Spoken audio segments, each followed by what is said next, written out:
պետք է արձանագրենք, որ ում վրա ընդդիմության ներկայացուցիչներից քրեական գործ է հարուցվում իրենց կատարած հանցագործությունների համար, այդ մարդիկ դառնում են կամ ուրեմն քաղաքական հալածյալներ, քաղբանտարկյալներ, կամ արագ ինչ-որ քրոնիկ հիվանդություններ են ձեռք բերում, ուշաթափվում են եւ այլն եւ այդպես շարունակ։ Քաղաքական հետապնդման մասին խոսք առհասարակ չի կարող գնալ Վարդանիկի դեպքում, որովհետեւ կա հստակ հակակոռուպցիոն կոմիտեի կողմից իրականացված գործողություններ, կա հրապարակված տեսաձայնագրություն, որտեղ կարծում եմ հարցեր չեն էլ կարող առաջանալ որևէ բանական մարդու մոտ, որ Վարդանիկը փորձել է 4 միլիոն դրամ կաշառքի շուրջ պայմանավորվածություններ ձեռք բերել տնտեսվարողի հետ,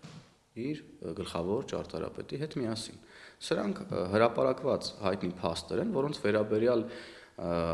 հնարավոր չի տալ որևէ գնահատական, որը մոտ է քաղաքական հետապնդման։ Մյուս կտորն այն է, որ եթե մենք քաղաքացիական պայմանագիր կուսակցության անդամներս գնայինք քաղաքական հետապնդումների ճանապարհով, այսօրվա ազգային ժողովի դահլիճում նստած չէին լինի այն մարդիկ, ովքեր նստած են, եւ նստած կլինեին այն մարդիկ, ովքեր նստած չեն։ Ազգային ժողովի դահլիճից դուրս գտնվող մարդկանց մասին եմ խոսում, իրանց քաղաքական հայրերի։